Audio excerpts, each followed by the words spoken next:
tadi Habib mengatakan eh, kita ya memang kita melihat saat ini banyak sekali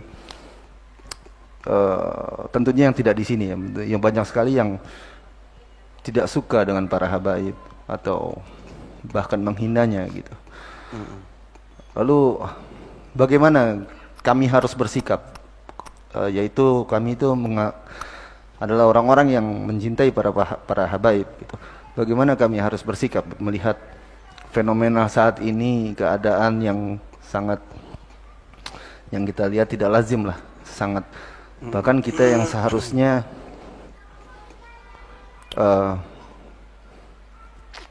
rukun solat pun bersolawat kepada Nabi dan kepada keluarganya Nabi gitu. Lalu yaitu pertanyaan saya, bagaimana kami harus bersikap terhadap orang-orang yang seperti itu, Bib? Silakan, Bib. Nah, ini pertanyaan yang sangat baik. Allah barik fikum.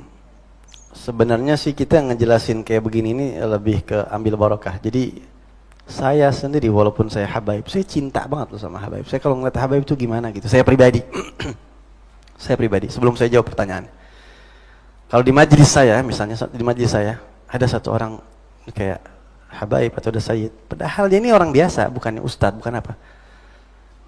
Saya bilang tuh nanti tanya, itu Habib bukan tuh? Habib, suruh ke depan. Ana nggak bakalan mau mulai, suruh ke depan. Itu, Ana punya kebiasaan seperti itu. Jadi kalau ada habaib, siapapun dia, anak muda atau gimana, Habib tangan depan. Enggak, Habib, Ana nggak mau. Ana nggak mulai majelis. Ana nggak bakal mulai. Kalau antum ke depan, baru dia ke depan. Ana juga wajib menghormatin antum. Sholat 5 waktu wajib buat habaib dan juga buat bukan habaib. Mencintai habaib wajib buat habaib juga dan juga buat habaib, sama. Itu amal yang kita diperintahkan oleh Nabi Muhammad SAW. Terus kita nggak usah menghormatin, enggak, kita pun wajib menghormatin. Ana pribadi seperti itu. Bahkan Al-Imam Abdul Wahhab Asy'arani radhiyallahu an, pembaharu Islam abad ke-10 Hijriyah, ulama besar di Mesir. Oh, ini ulama besar luar biasa, nggak main-main ya. Beliau mengatakan, saya tidak akan mulai majlis saya. Di dalam kitab Lataiful Minan beliau menulis, saya tidak akan memulai majlis saya kalau di situ dihadiri seorang syarif. Ya, di Mesir itu bisa disebut syarif atau sayyid. Al-Fatihah harus dia yang buka. Saya nggak bakal mulai. Ini ulama besar, wali besar. Walaupun sayyidnya itu, kata beliau, walaupun sayyidnya itu bukan seorang ulama, dia hadir ke majlis saya, tahan, Habib tahan. Ya Allah, iftah, ratib al-Fatihah. Buka Fatihah majlis Habib. Lah, enggak, ana murid antum, enggak, ana enggak bakal mulai. Sekelas Al-Imam Abdul Wahhab Asy'arani dan banyak ulama-ulama yang sekelas seperti itu.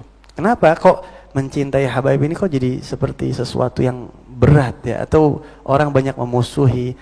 Memang Nabi bilang dalam hadis. Antum tahu ada hadis namanya haditsus tsaqalain. Hadis tsaqalain. Apa itu hadis tsaqalain? 2 pusaka yang berat. Hadis ini diriwayatkan di dalam Sahih Muslim, dalam Sunan At-Tirmidzi dan banyak lagi.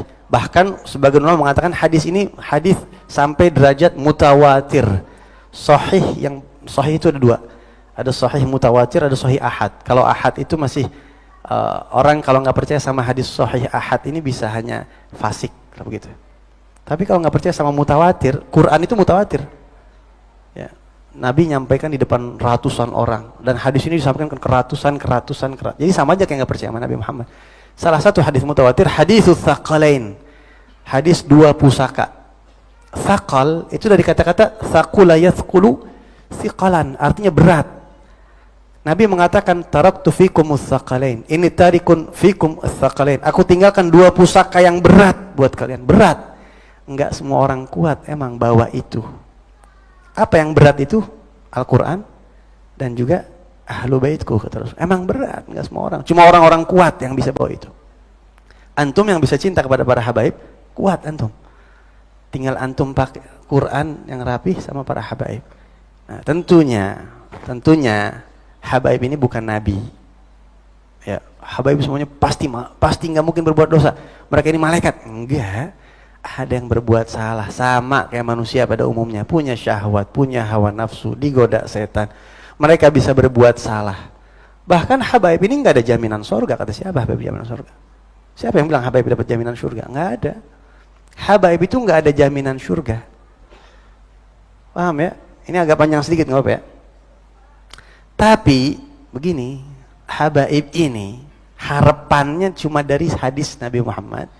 Nabi itu sayangnya sama umatnya kayak apaan? Tahu kan antum? Nabi sayang sama umatnya, tahu antum? Antum, jadi kalau kita bilang cerita habaib, ahlul bait Nabi, jangan nyinyir dulu, Umat Nabi juga disayang sama Rasulullah, kayak apaan tahu disayang.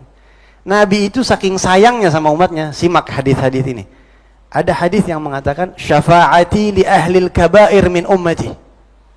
Syafaat aku nanti di hari kiamat aku peruntukkan buat umat saya yang suka ngerjain dosa besar, saya akan tolong dia. Umatnya yang suka ngerjain dosa besar. Syafaat saya untuk mereka nanti di hari kiamat. Buat orang-orang yang suka ngerjain dosa besar. Bahkan ada riwayat yang mengatakan ketika Rasul menjelaskan nanti di hari kiamat ketika Nabi memberikan syafaat kepada umat yang di neraka nih, umatnya umat saya pindah, masuk, selamat. Itu neraka sampai ngomong begini sama Rasulullah. Neraka nih bilang begini, ya Rasulullah, ya Muhammad, halla tubghi li ghadabi rabbik.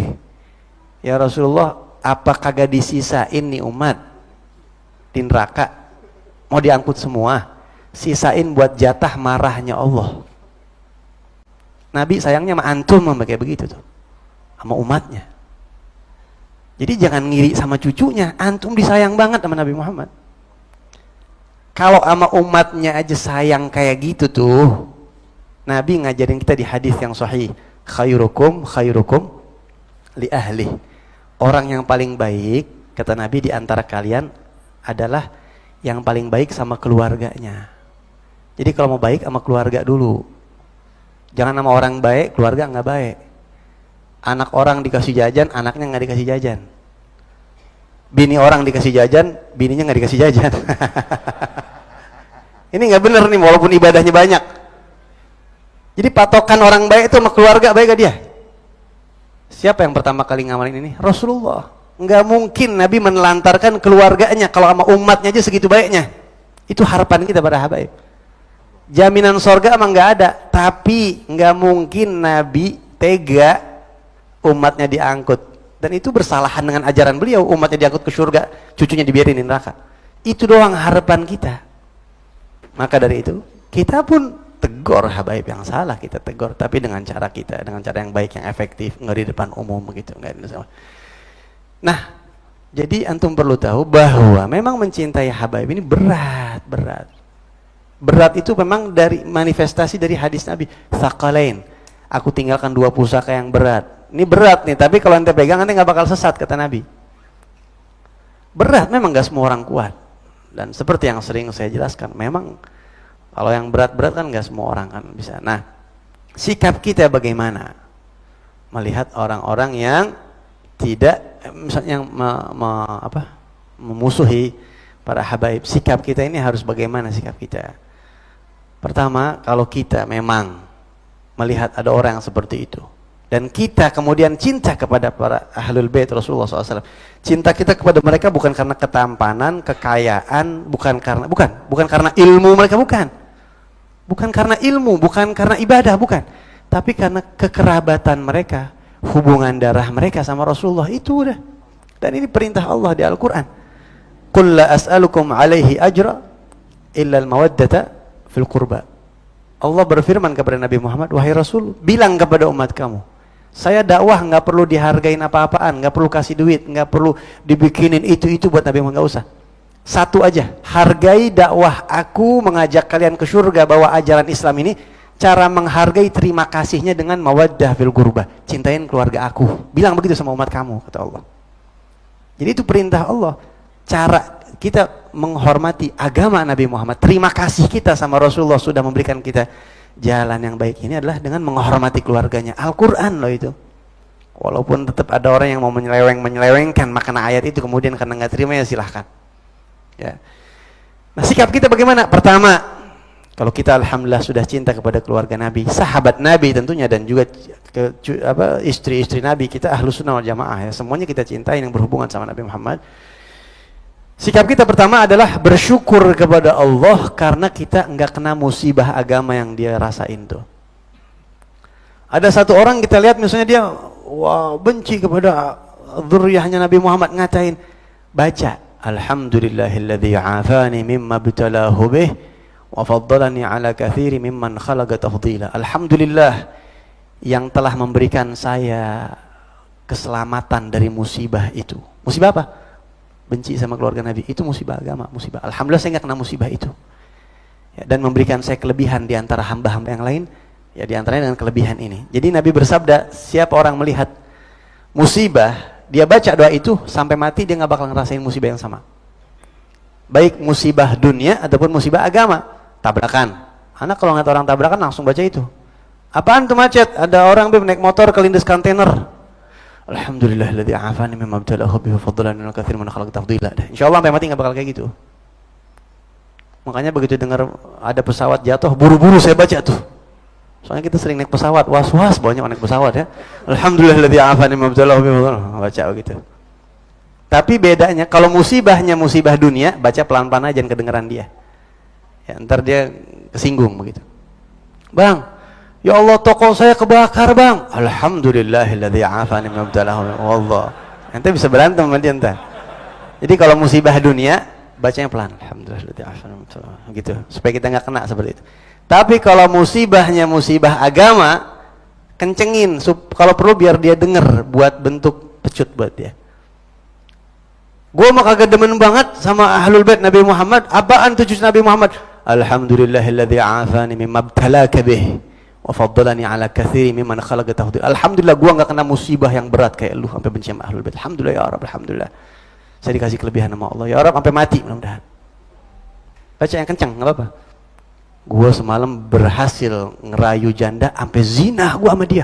Alhamdulillahilladzi afani mimma btalaka bih. Baca yang kencang. Alhamdulillah gua enggak kena musibah itu. Ya Rabb sampai mati jangan sampai kayak begitu. Gitu ya, ngedengar apapun. Jadi kalau kita ngeliat TV atau medsos ada hal-hal yang aneh-aneh yang secara agama, baca itu. Ya Allah ini musibah agama, jangan sampai saya kayak gitu ya Rabb. Baca itu. Itu sikap kita yang pertama. Sikap yang kedua tentunya kita kalau bisa kita nasehatin sebisa kita. Kita ajak dia ngomong begini, ente kenapa sih nggak suka? Apa sebabnya? Ente ajak. Kalau kita punya kemampuan, atau kalau nggak ajak diskusi dengan baik. Wajadilhum billati hiya ahsan, dengan cara niat kita bukan mau nyerang dia, bukan, tapi ngerangkul dia. Beda nyerang sama ngerangkul. Kalau nyerang ente berantem sama dia. Al-Imam Al-Ghazali, beliau punya konsep menjelaskan anti ahlul bait, anti sahabat Nabi. Itu Imam Ghazali menjelaskannya secara logika dan secara ilmiah, sehingga aliran-aliran yang aneh-aneh di zaman Imam Ghazali itu bisu. Karena Imam Ghazali ngejelasinnya ilmiah dengan meracuni pikiran dia dengan cara yang baik, bukan nyerang. Karena kalau diserang orang nggak bakal terima. Di saat yang lain ada ulama yang menjelaskan ini aliran ini nih begini, wah dia nyerang balik, dan itu nggak selesai. Ya, kasih keterangan jadilhum billati hiya ahsan. Makanya saya Al-Faqir dipesan sama guru saya, ente kalau dakwah jangan nyebut aliran, jangan nyebut nama orang, jangan nyebut aliran, ormas sama nama. Sebut aja apa yang perlu dilurusin begitu. Tujuannya buat ngerangkul mereka. Walhamdulillah dari beberapa keterangan-keterangan ada orang yang terbuka akhirnya pikirannya. Gitu, ada yang terbuka. Beberapa orang bahkan bilang, "Bib, saya dulu termasuk anti habaib." Dia ngomong begitu. Tapi alhamdulillah saya ikutin Habib terus, saya sekarang muhibin bukan mainin orang. Karena kita nggak pernah nginin dia begitu. Ya, jadi dengan cara yang paling efektif, caranya gimana nih orang kira-kira supaya kena? Sifatnya merangkul. Anggap dia ini kakak kandung kita. Gua nggak mau dia ke neraka nih. Kasih keterangan apa pelan-pelan gitu. Yang ketiga doain dah udah. Doain ya. Kita minta sama Allah SWT itu misalnya baca doa pagi muqaddam atau baca doain secara khusus. Ya Allah si fulan. Sebut nama orang-orang tersebut tanpa kedengeran sama dia. Rasulullah bersabda dalam hadis, doaul muslim li akhihi fi dhahril ghaib mustajab. Doa seorang muslim yang ditujukan untuk saudaranya yang saudaranya itu enggak dengar, itu langsung ijabahnya kuat. Karena lebih tulus doa begitu. Antum misalnya ada nih tokoh ulama yang benci sama habaib, siapa nih yang misalnya di YouTube suka nyerang habaib ulama itu? Antum doa, ya Rabb, Fulan bin Fulan ya Rab, buka hatinya dia, doain dia, ya, minta ya Rab ada begini minta begitu. Makanya kalau doa di depan orangnya belum tentu diijabah karena ada orangnya kan. Yang saya hormati Bapak Lurah Kampung Babakan, kita doakan biar sehat beliau, panjang umur, sehat afiat depan orangnya. Ente di belakang pernah nggak doain dia begitu tuh? Enggak, emang ada orangnya. Kalau nggak bakalan kan. Tapi kalau ente sampai doain orang di belakang ente berarti emang ente tulus tuh dari hati. Makanya mustajab doanya. Doa muslim untuk muslim mustajab. Ya Allah ya Rabb. Makanya ada suami istri ya, lagi ngobrol nih. Pinter, istrinya pinter juga. Mama, saya kesian ya ngeliat si fulan tuh. Kenapa Pak? Dia sampai umurnya sudah dewasa belum dapat istri. Ngelamar orang susah mulu. Ya Allah mudah-mudahan biar dapat istri yang cantik, yang soleh. Berhenti Pak, berhenti. Jangan doa. Kenapa? Malaikat bakal bilang nanti, mudah-mudahan kamu juga seperti itu. Ya.